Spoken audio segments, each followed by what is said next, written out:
Welcome into Boxing Scene Today. Big fight coming up this weekend, a star down under. It is George Kambosos Jr. taking on Richardson Hitchens. We talked about it before as I bring in the champs, Chris Algieri, Paulie Malignaggi. Chris, George Kambosos Jr., am I harsh saying he's the king of failing up? It seems like he gets big fights, big opportunities all the time. When he's taken on next level guys, other than a huge upset over Teofimo Lopez, we've seen the difference in level between him and the elite guys in his division, and yet keeps getting big fights. Is it a geography thing? Is it, well, I'm big in Australia, always going to put butts in seats there? What is it, Chris? I actually called a lot of George's fights on the way up, as before he got to the world-class level. And he struggled in those fights too. But he's extremely tenacious. When the number one word that comes to my mind when I think of George Kambosos is tenacity. Durable, too. That was going to be number two. Number two, that he's durable. He's hard to stop. He's only been stopping Lomachenko, and that was the body shots, just getting completely overwhelmed. And that was Lomachenko. Exactly. And Lomachenko had a chip on his shoulder as well. He's a good talker. Really good talker. He sells a fight great. He talks a game so good you almost believe him at the end that he's going to do it, and then he doesn't. Time and time again. I don't know when people are going to realize it. Maybe they're starting to. Maybe it's the accent. Whatever. He's a good talker. He's sharp. He's good on Twitter. What I'm saying is a lot of guys talk trash, but with George it works. Just better. sounds No, better. but it sounds better. Sure. Right? But he's actually like clever. Crocodile Dundee. No, he's very clever. Even in Twitter where there's no accent, he's good. When you read it with the accent. Yeah, he's still good. But yeah, no, I think a lot of it has to do with popularity. He's got the look. He's got the tenacity. He's generally in fun And he fights. plays the image. The whole Spartan never. Spartan, Yep. Greek Australian. He's got a lot of really cool things going on. But once he got to that world class level, I mean, the Teofimo fight. Listen, I got George. Amazing. I was there that night. Tremendous performance. Totally overperformed. Fought very, very disciplined against someone, Teofimo Lopez, who I rate very, very highly. But he's living off that win up at this point. He hasn't looked good since. And as like I said, he didn't look that good before. But everything else that he had going for him is still driving his career. Yeah, Paulie, is it one of those things where the Richardson Hitchens, I've read a lot of articles like, this is going to be a beatdown. Like, it's being promoted very, very well, but, they see a one-sided fight. Is there any way to see this? I don't necessarily see a beat down. Richardson Hitchens has 7 KOs and 19 wins. I don't know. It might be a wipeout, but not a beatdown. Yeah, I can see it more being a... I think it's Devin Haney, Kambosos 3. Yeah, exactly. Dude, that's why I like... It's like one brain. It's like one brain. I think it and he says it. Like I was going to say, it's going to probably remind me a little bit of the Haney fights where Haney won the fight with just his lead hand, with an educated left hand, an educated jab.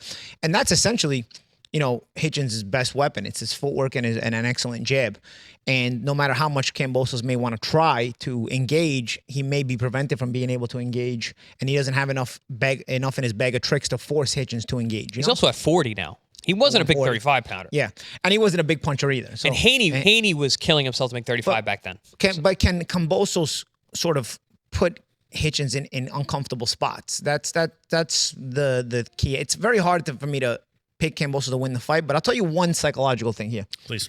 It's at the scene of Kambosos' greatest night, right? It's at the scene where he beat Teofimo Lopez, and so maybe being there again and him becoming a world champion that night, and now an opportunity to become a world champion in your second weight class. Because, bro, let me tell you something.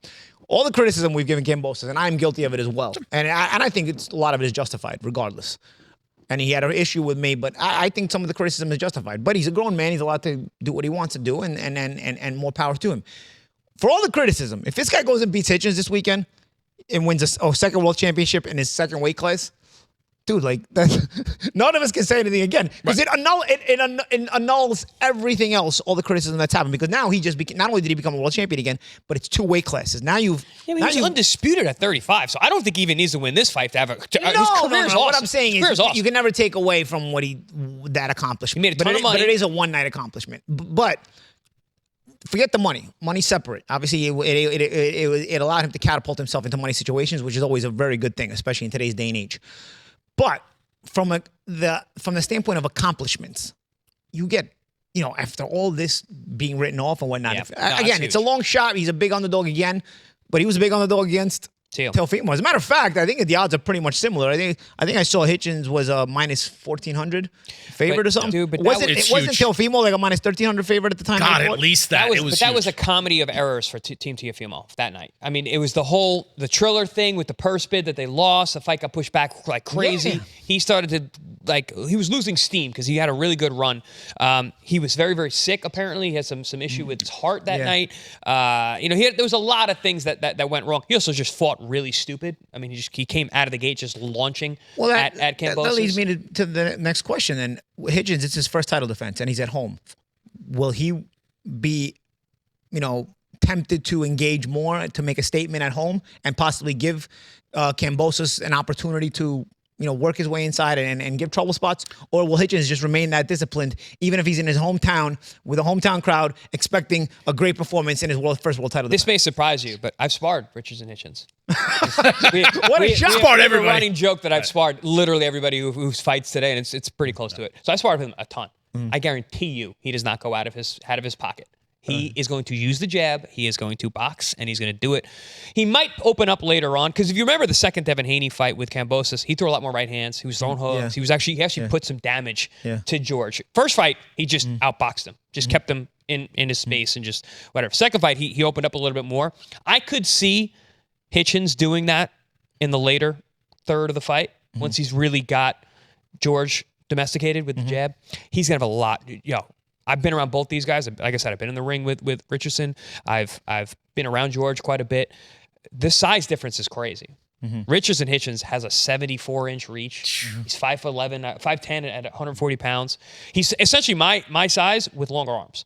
And the jab is sharp and it's long, and he keeps it busy, and he's very disciplined. The best weapon that Hitchens has is the jab, yes. His best asset is that he stays within himself and understands that he's a boxer. He will do it for 12 rounds, doesn't care if it boos, doesn't care what you think about him. He's going to go out there and box. And I always feel like that's an important quality for a winner. Is, discipline, knowing who you are, but more importantly, knowing who you are not. Yeah.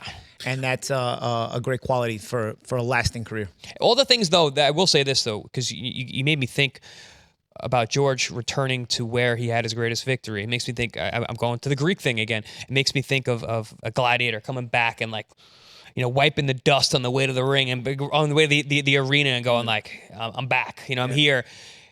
The things that George does well are the holes in Hitchens' game. Fighting on the inside, tenacity, the pressure, the experience. George is a great gas tank. George is very durable. If George can get past the jab and make it a rough fight, which is what George is good at, Hitchinson, we don't have an answer to this, could break. That's the only. I think that's his only way. And we're speaking of getting past the jab. How does one get past the jab? Right? I always repeat the overused analogy. You can jab with a jabber, you don't hook with a hooker.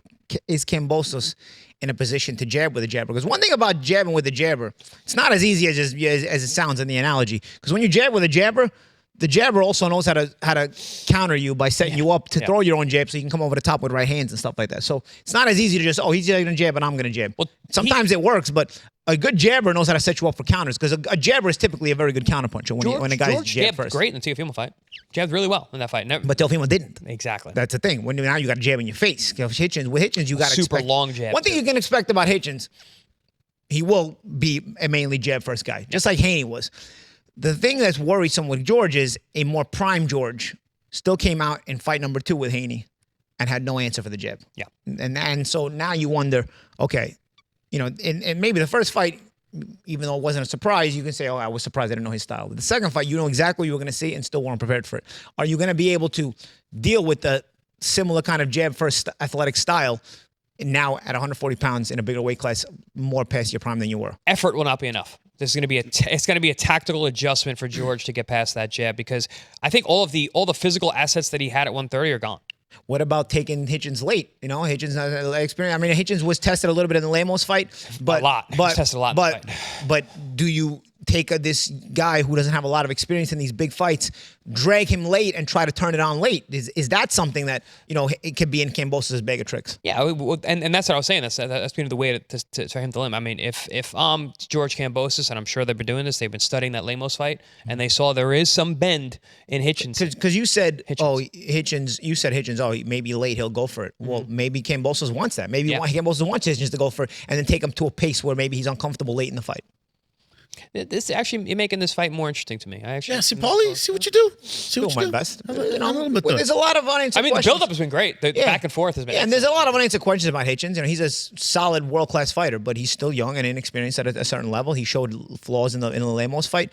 Kambosos, we know what he is, but we also know mentally he shows up all the time. Yeah. Well, here's another thing, a fight that a lot of people are looking forward to when you talk about inexperience at the elite level, Andy Cruz versus Hinori Mishiro. This idea, Andy Cruz, 5-0, right? Co-main event and a huge card. I see you right now. You want to shadow box? Go ahead. I can feel you want to do it, man. I love. You're real Andy excited Cruz. about this fight. I'm just excited about Andy Cruz. Right, exactly. Cruz fight, I think he's awesome, and I'm watching his progression. He's only got 5 fights. We haven't seen that much of his professional catalog, but he made his pro debut. Cubans, Burgos, they can fight though. Cubans. He made his pro debut against Juan Carlos Burgos, who was supposed to be on our air. That's crazy to come out. Well, that's like out of the gate. Madrimov making his pro debut against Hernandez. Yeah. Same thing though, in a sense of similar. very experienced amateur. So he's 5-0. He's only got 2 KOs, right? That's what people say. He's not a puncher. Well, no. When you come out of the amateur program and you're fighting tip-top professionals who were never stopped, Burgos never stopped. You're gonna get decisions, but also you're getting 12 rounds in. You're getting 10 rounds in. He's getting these professional rounds. Now we're seeing him start to stop guys. He just stopped Antonio Moran. Antonio Moran has been the winningest fighter on Pro Box TV air and won after. Came back since that knockout loss on Pro Box, to win our air against a very tough fighter. Yeah. So I don't know. I'm very high on Andy Cruz. I've watched his development. He comes from the Cuban system, amateur system, obviously, but we're getting this new age Cuban. These guys who are seek and destroy offense and defensive. Because the amateurs eliminated the computer system. So now these guys it's more of a pro style. More pro style. Back in the day type of Cubans. But even their mentality is different now. They're trying to hurt you. These guys are different. Andy Cruz is going to be a problem for a long time.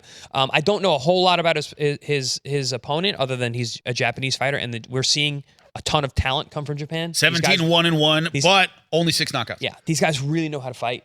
And also, they start fighting very tough early on. So that 17-1-1, you look at that record, it's like, all right, this guy's probably been in some really, really tough guys to get to here, even though he has a loss and a draw. Is it going to be enough to beat Andy Cruz? I think it's going to take someone super special at the highest level. I don't see this guy being that guy. But I want to see more of that professional development where Andy Cruz is at this time, because he's entering a really fun lightweight division. Talk a little bit about this, Paulie. We don't know a lot about Mishiro. One thing you do know, almost all of his fights at Korakuen Hall in Japan, going overseas, getting out of his comfort, all this stuff. How much does that play on things? Some guys make their careers. Glenn Johnson, we're all fans of Glenn Johnson. The road warrior. I was always going somewhere to fight somebody. Yeah. That mental toughness. A lot of Mexican fighters, they fight in Mexico, but it's all over the place. You find it. Right? You find that if you have it or not. He's kind of been most of his career in the same place, so he's got to go out of his comfort zone, not just in terms of atmospherically, but also in terms of level of opposition. Andy Cruz, not only are you stepping out of your comfort zone, but you're also fighting Andy Cruz, who is one of the world's best. The other side of that coin is you're realizing, wow, I'm making it. Once you start getting invited to these fights, you got to travel or whatever. But you got to go to these bigger events. Sometimes then the bigger events are not home a lot of times. It can be unnerving, but at the same time, in the back of your mind, you're also saying, I'm arriving, man. I'm getting there. I'm fighting in these big arenas. It's happening. You went from ESPN to fighting at Barclays Center and then Macau, right? With Pacquiao, in 1 year, and then Pacquiao. Same thing with me. I went from ESPN level fights to getting the Cotto fight in the Garden, and then from there it was all big events for a while. So when you start to get this, yes, it can be unnerving to get these kind of calls, to get these kind of opportunities, but it also is satisfying in that, wow, I'm being considered. I'm getting this. This is what I worked for. This is my moment here. So now some guys get caught like deer in headlights and they can't perform at that level. And some guys, you got to perform that and some guys raise their game. We'll see which one Mishiro is. Yeah. That's the question. But a bigger question to me, does George Kambosos Jr. have one more big win left in him? He'd be a 2-division world champion. It is on this weekend. We will check it out. And, of course, on Monday, as it makes boxing news, you find out about it here on Boxing Scene Today. Tune in. Find out why millions are watching.